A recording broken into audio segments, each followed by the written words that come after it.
It's always raining here in the Northwest. Just that annoying gray drizzle that makes everything damp. I remember getting an email from the HOA that mornings, something about the approved shade of beige for our fences. Just typical. Like that was the most important thing in the world. Work was a blur. I work in marketing for a software company, and it's honestly soul-crushing, just staring at dual monitors until my eyes ache. By 4:00, I just wanted to be done. The drive home was a nightmare as usual. Same trees, same gray houses, same hedges. I think I forgot to stop for milk on the way, but whatever. When I walked in, the house smelled like those expensive candles David likes. He was already home, but he was shut in his office. That was just the routine. Shoes off, coat on the third hook, a quick hey in the kitchen, and that was it. We had salmon and asparagus for dinner. We've had that meal 1,000 times. David spent the whole time talking about his 401k and some drama he had with a partner at the firm. He didn't really ask about my day or the new client I got. He just kind of talked at me about market volatility, like I was in a finance class or something. It wasn't a big explosion or anything. It was just a thing. Like how the waiter always takes his order first at the bistro, or how the neighbors talk to him even when I'm standing right there. I don't know, I just felt invisible. Like I was just a roommate he had to live with. Anyway, around 8 the house got that weirdly quiet feeling. I needed some old passport photos for a project. So I went to the hallway closet. That closet is basically where things go to die: broken vacuum parts, old travel guides for Italy, random ribbons. I tried to pull out a drawer, but it got stuck. It was full of old charging cables. Like cables for phones that haven't existed in 10 years. Microsubs, old BlackBerry chargers. Just a giant mess of plastic. David wouldn't let me throw them away because he says, you never know when you'll need one. It was honestly so annoying.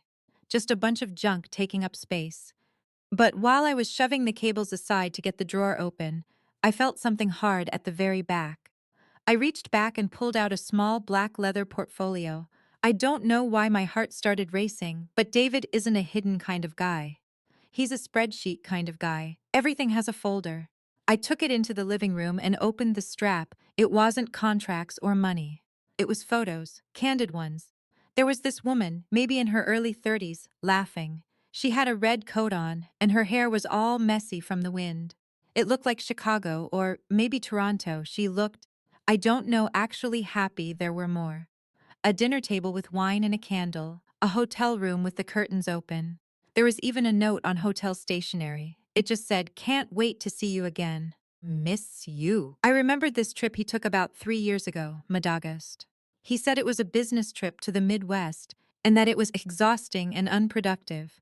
He spent the whole first night home complaining about the humidity and the hotel sheets.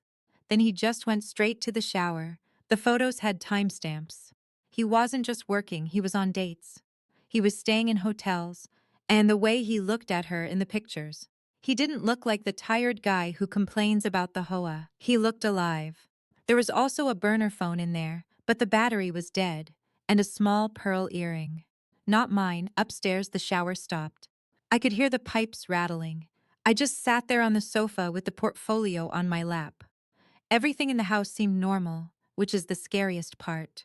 I didn't move for a minute.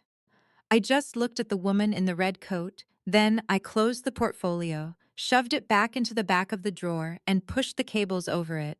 I got up and went to the kitchen to finish the dishwasher. I don't even know why I put it back. I think just in shock. I feel sick. Do I confront him now or wait until I have more proof? I don't even know what to do. The shower stops, and I hear the bathroom door shut. For a few minutes, everything just goes back to that normal quiet house, sound the dishwasher humming in the background. I was just standing there in the kitchen, staring at nothing, feeling like I was losing my mind. David walks into the kitchen in his gray robe, hair still damp. He just looked like David, the guy I've lived with for 24 years. He didn't look like a monster or some master manipulator. He just looked like a man who worries about property taxes and wants his steak medium rare. Did you remember to lock the back door? He asked, heading straight for the coffee maker. It was such a random thing to ask. The back door is just a deadbolt. It's not a big deal, but that's all he wanted to talk about. My hands were shaking a little, so I kept them in my pockets.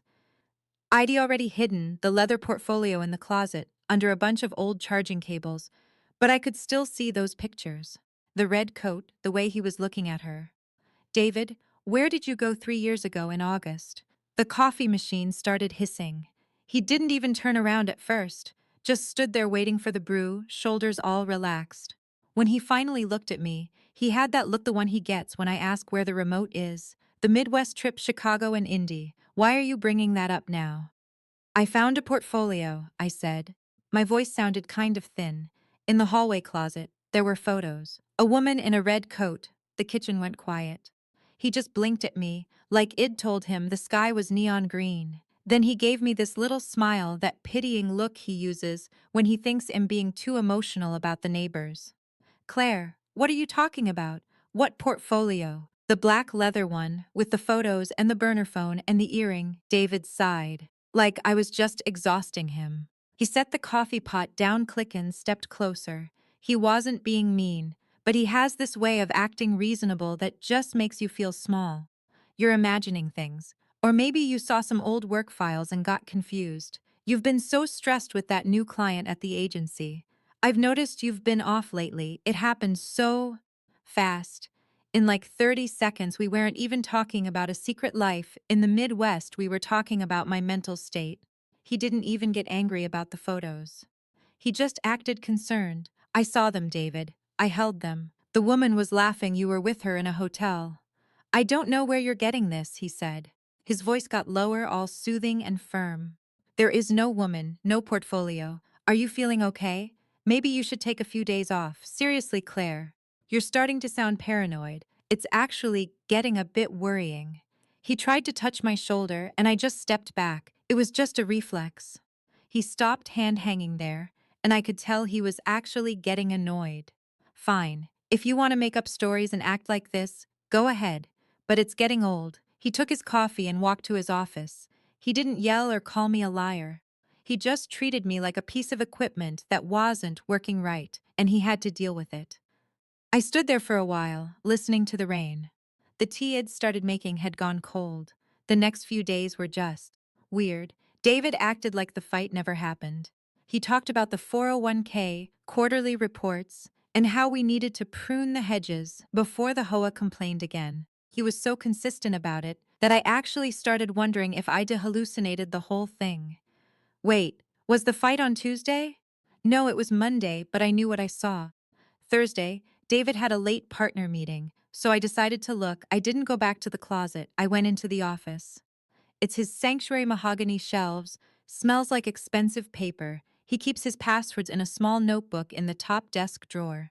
The drawer was a total mess. I had to move this plastic organizer full of rubber bands and a dried-up glue stick that had leaked onto some envelopes. The glue was this sticky yellow crust that got all over my fingers. I spent like 5 minutes scraping it off with a paper clip, and I just got really angry at the clutter. Also the hallway. Light bulb had been flickering for a week, and I realized I still hadn't replaced it. I really hate when he ignores the maintenance list. Everything was just annoying. Anyway, I found the notebook. I sat at the computer. My heart was pounding, but my hands were okay. I checked our joint savings first. Everything looked normal.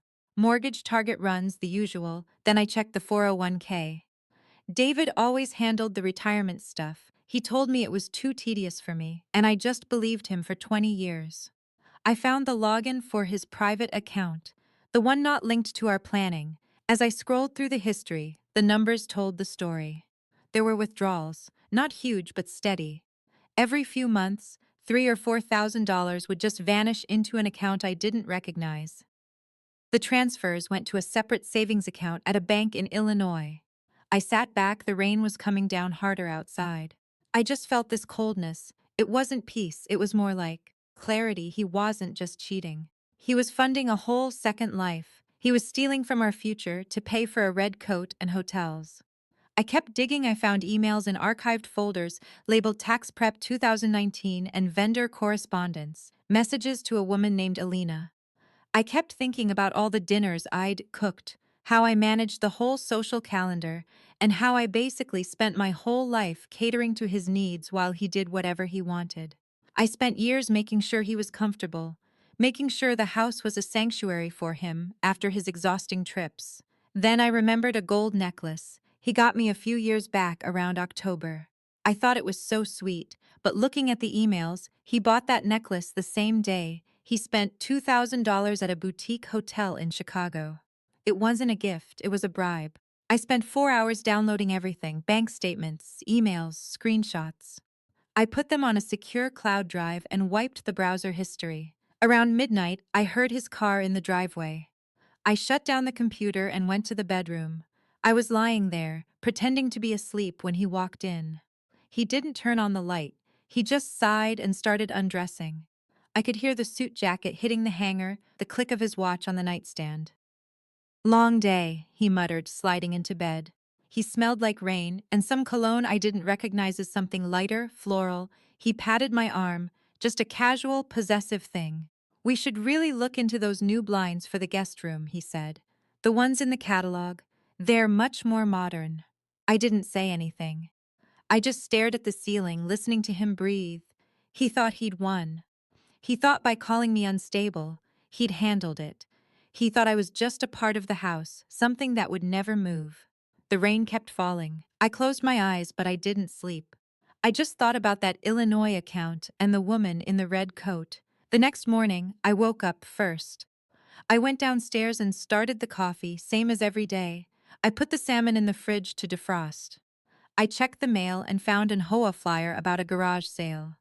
David walked into the kitchen, rubbing his eyes and complaining about a tension headache. I smiled at him, just a small, tight smile. "Do you want some toast?" I asked. "Yeah, please," he said, leaning over to kiss my cheek. I didn't pull away. I stood there for a second, feeling his skin, wondering exactly how much it would cost to dismantle his life. I didn't feel like crying or shouting. I just wanted the moment I'd finally show him the files. I put the toast in and waited for it to pop. I'm posting this on a throwaway because my husband is a total tech genius. And if he finds this, I'm basically screwed. So, here's how my day went. I was just making toast. Wait, was it the sourdough? No, the cheap white bread. And David was going on and on about some headache he had. He was leaning against the counter in his gray robe, doing that exhausted professional act he always does. At this point, I don't even know if he was faking it for my benefit, or if he's just lied to himself for so long that he actually believes it. "I think it's a sinus infection," he said, rubbing his nose. "The weather's just been miserable." I told him he should probably take some Sudafed. My voice was completely flat, but he didn't even notice. He never really notices how I sound unless I'm actually complaining about something. Anyway, after he left for work, the house got that heavy, dead quiet feeling you get in the Northwest. Just that annoying mist outside that makes everything look gray and damp. I didn't even start working right away. I just sat at the kitchen table with my laptop, staring at those screenshots of the bank account in Illinois. The numbers were just weird. My laptop screen was doing that annoying flickering thing again, and there was a smudge of something, maybe jam, right, in the center of the glass that I couldn't seem to rub off. I spent 5 minutes trying to clean it with my sleeve, which just made it streakier, while I was trying to trace where the money was actually going. It was incredibly frustrating. There were payments to a property management company in Naperville, a lease. So he wasn't just staying in random hotels in Chicago, he had a place. A two-bedroom condo he'd been paying for since. Was it 2020? No, 2019. Looking at the dates was the worst part. He'd tell me he was staying late for a merger, or that some client in the Midwest was having a crisis, but he was actually just going home to another home. He had a second set of keys, second set of towels, a whole other life where he wasn't the guy complaining about the HOA. The emails mentioned someone named Alina, but when I dug into the property records and social media, the name was actually Madison Taylor. Finding her was the hardest part. I found her Instagram first. It was public. She's 32, an interior designer. Her feed is all bright yellows and greens, and she does a lot of hiking in the Alps. It was the total opposite of my life, which just felt gray. There were photos of her at cafes, her dogs, and then there he was. David was in the background of a few pictures. He wasn't the main focus, but in one he was holding her coat and some shopping bags. He was looking at her in a way I haven't seen in a decade. He actually looked like he was listening to her. It didn't hit me all at once, it was more like this hot ringing in my ears that wouldn't stop. I started comparing things. Like I'm the one who organizes his socks. I know exactly how he likes his coffee. I deal with the plumbers and the tax guy. I basically ran his entire life so he could go be alive with Madison.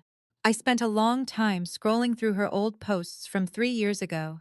She had captions about finding a soulmate. She probably had no idea about me. Or maybe they just joked about the stable wife back in Washington.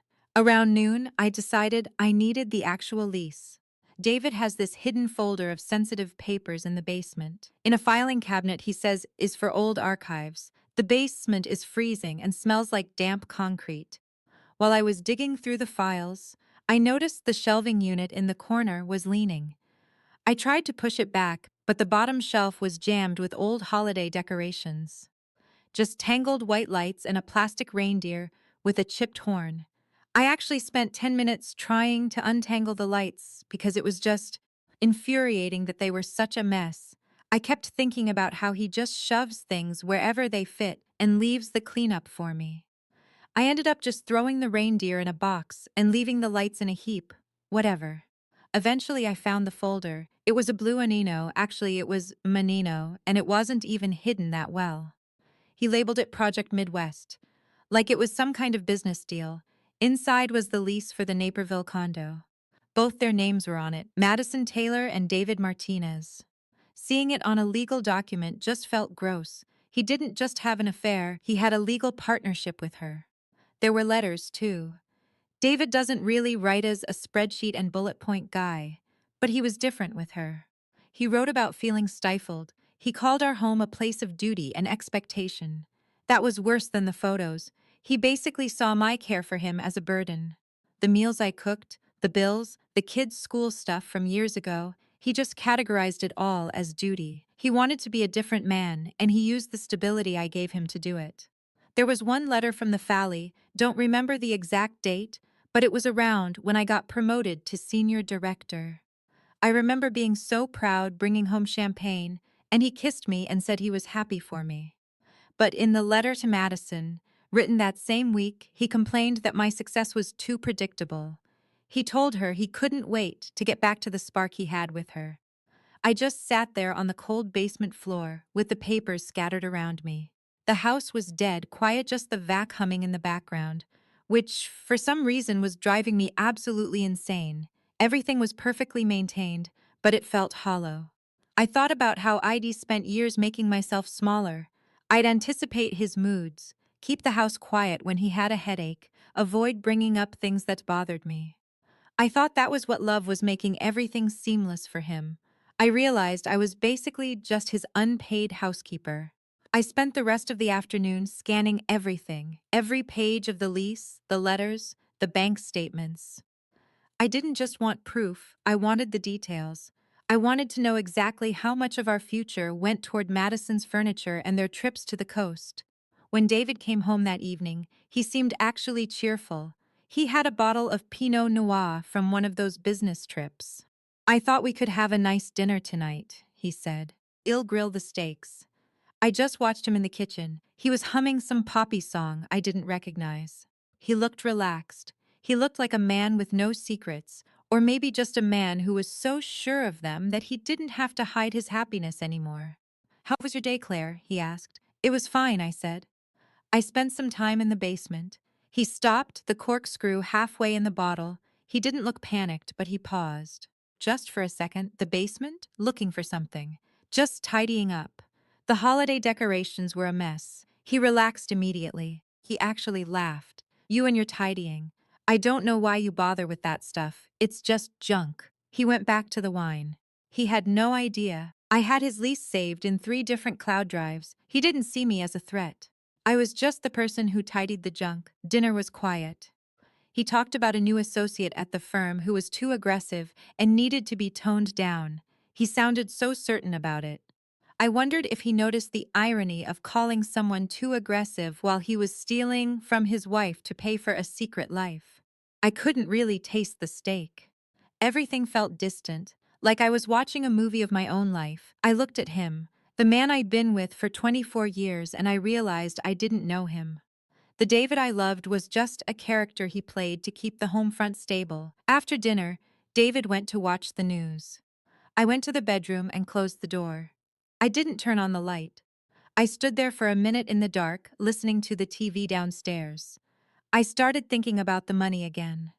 The 401k withdrawals were bad, but the property taxes were the real thing.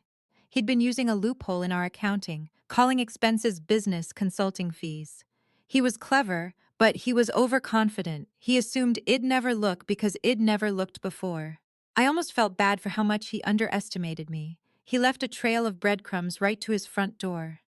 I sat on the edge of the bed and looked at my hands. They weren't shaking anymore.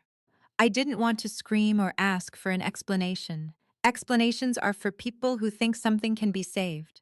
I opened my laptop one last time. I looked up Madison Taylor on LinkedIn.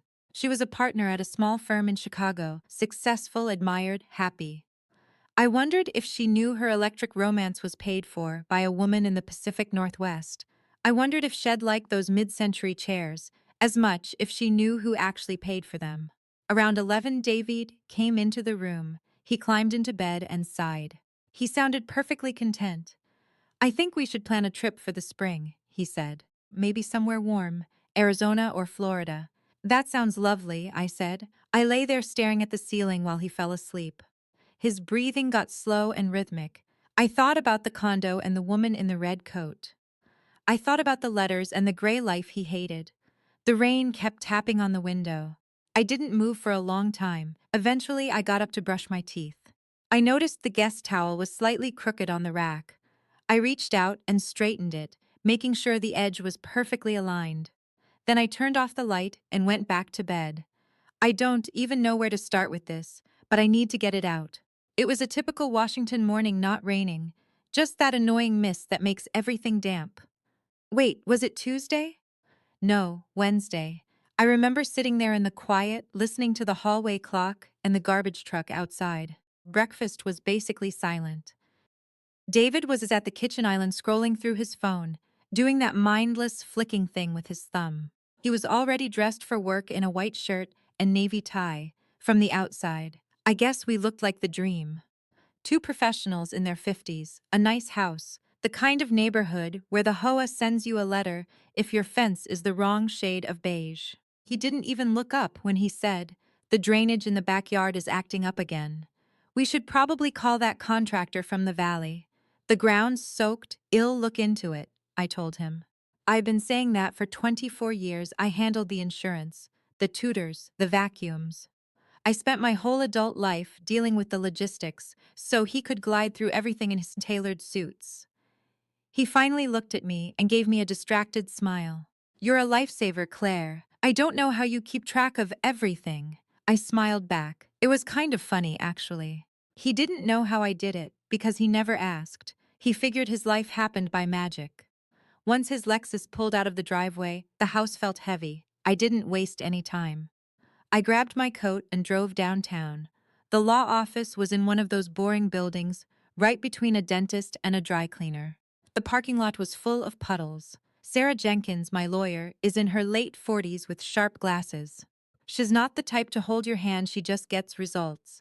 "The cloud drive you sent is great," Sarah said, leaning back. She had the Project Midwest lease printed out on her desk. "The bank transfers to Illinois show everything. Since we're in a community property state, the split stays mostly the same, but we can claw back the money he spent on the mistress." "Claw it back?" I asked. "Basically, he spent joint funds on things that aren't for the marriage," she explained. "A second home, a mistress, hotels. We can argue that this money should be credited back to you. He didn't just cheat, Claire. He stole from your joint future." I sat there listening to the air conditioner hum. I wasn't even thinking about the cheating. I was thinking about the math. Every hotel room, every chair in that Naperville conduit was all just a debt. "I want everything," I told her. "Not just the house, the 401k, the savings. I want him to feel the hit for every single lie." Sarah nodded. "Then we play the long game. We don't serve him yet. He's a lawyer." He'll hide the money the second he thinks Hez being sued. We keep this quiet. You keep being the perfect wife. Let him think Hez in control while we build the case. The drive back sucked. I-5 was basically a parking lot. I found myself staring at a beat-up Honda in front of me with a baby on board sticker and wondered if that person had any idea how fast a life could fall apart. When I got home, I noticed the blinds in the dining room were crooked. I tried to fix them, but the plastic slat was bent. I spent 10 minutes fighting with it, twisting and pulling, getting more and more pissed. I actually ended up ripping it a bit more and walked away. It didn't even matter. The next 2 weeks were a performance. I was the most attentive version of myself. I made his favorite pot roast on Sundays. I reminded him about his sister's birthday. On Tuesday night, I listened to him complain about the junior associates at his firm for like 45 minutes. I nodded in all the right places. They don't have any discipline, David said, swirling some scotch. They want the partner's salary without the partner hours. It's pathetic. I was on the sofa with a book I wasn't actually reading. Sounds frustrating, I said. He beamed. Exactly. You're the only one who actually gets it, Claire. It was a joke. I did get it. I understood the cost of his work ethic. He'd used that same discipline to manage 2 separate lives for years. He'd engineered this whole parallel existence. While he slept, I worked. I had a second laptop, a cheap one I bought with cash at a Best Buy a few towns over. I spent my nights emailing Sarah and a forensic accountant named Marcus. Marcus is a beast with spreadsheets, he found more. A hidden brokerage account feeding into a trust for someone else. Not Madison, but a holding company that owned commercial real estate in the Midwest. He wasn't just paying for a mistress, he was building a secret portfolio. In mid-October, I saw a transaction for a jewelry store in Chicago. $4,000 for a diamond bracelet. The date was during a week he told me he was working late, and I'd spent those evenings cleaning out the garage. I remember the smell of that garage dust and old gasoline. God, the dust was getting everywhere. I think my allergies were acting up and I couldn't find the good vacuum, the one with the HEPA filter every time I needed it. It was pushed too far back under the workbench. It was infuriating. I was scrubbing floors while he was buying diamonds for another woman. I felt numb. One Saturday, I went to Target. It was packed, and the lights were way too bright. I was buying detergent and some new towels for the guest bathroom. In the checkout line, this woman started yelling at her husband. "You always forget the milk. Mark! How hard is it to remember one thing?" The husband just sighed and looked at his shoes. I looked at his worn-out sneakers and felt detached. I wondered if he was actually forgetting the milk, or if his life was just a bunch of small, predictable disappointments. When I got home, David was in the kitchen, struggling with the new air fryer I'd bought. "The instructions are useless," he muttered. "Why is it beeping at me?" Press the preset button first," I said. I reached over and hit the button. My hand was right next to his. I could smell his Colognathat light scent. "I'm pretty sure he only wore it because Madison liked it." "Thanks," he said, going back to the chicken wings. "I don't know why we need another appliance. We already have an oven." "I thought it would be healthier," I said. He didn't really answer. He was too focused on the wings. The legal stuff was moving along. Sarah had filed the paperwork in a sealed way, and we were waiting for the right moment. The plan was to wait until his quarterly bonus hit the joint account.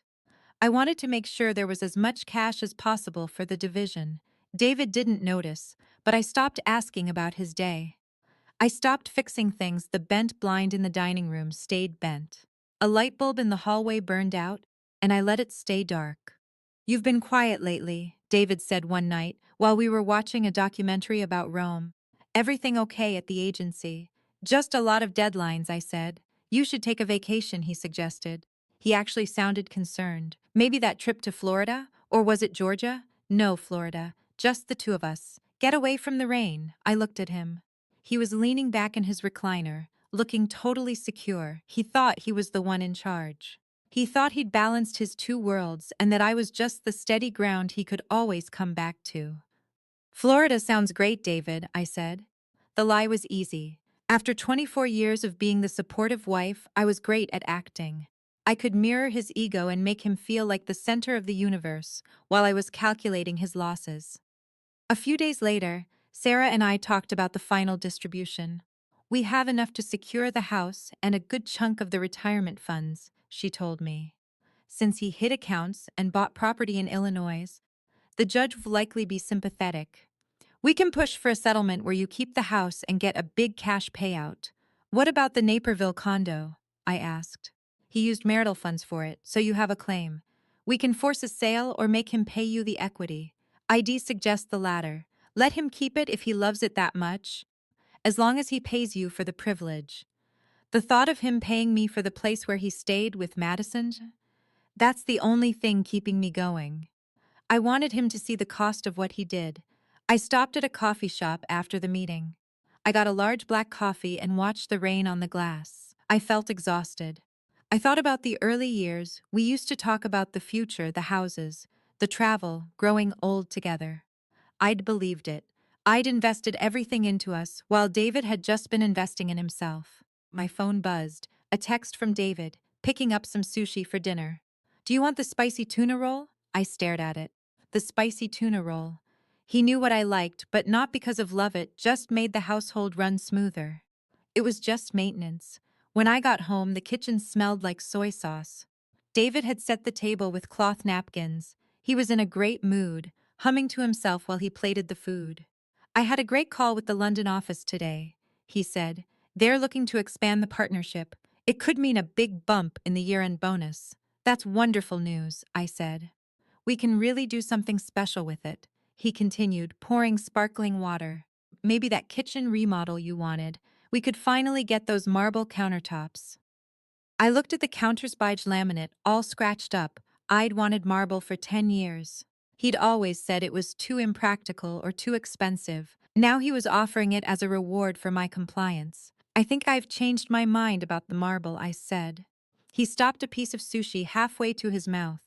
Changed your mind? Since when? I don't think it fits the house anymore, I replied. He shrugged and ate. Fair enough. What do you want instead? I'll let you know, I said. The rest of the night was the same. Neighbors, weather, the HOA meeting. He complained about traffic. I nodded. I was just a mirror. After dinner, I went upstairs and opened my laptop. I looked at the final draft of the divorce petition. The language was cold.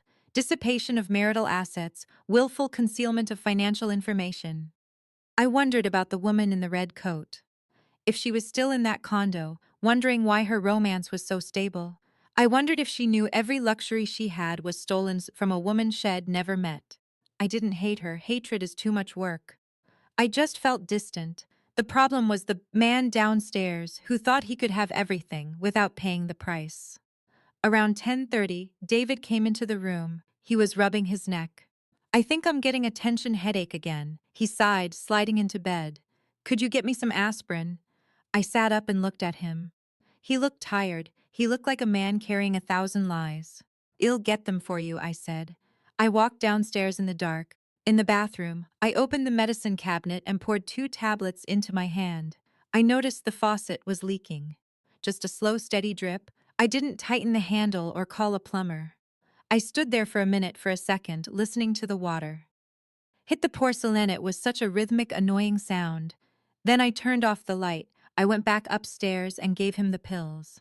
Thanks, honey, he murmured half asleep. You're welcome, I said. I lay back and stared at the ceiling. I imagined the look on his face when the process server finally knocked. I imagined those Project Midwest files in a courtroom. I felt ready. I turned off the lamp. I listened to David breathing low, rhythmic, totally confident. He thought he was safe, but he had no idea. In the morning, the alarm would go off. I'd make the coffee, I'd pack his lunch. I'd smile at him when he left. And then I'd call Sarah Jenkins and tell her it was time to move. I adjusted my pillow and waited to fall asleep. Anyway, I'm just waiting for the process server to hit his door tomorrow. I'll update you guys when it happens.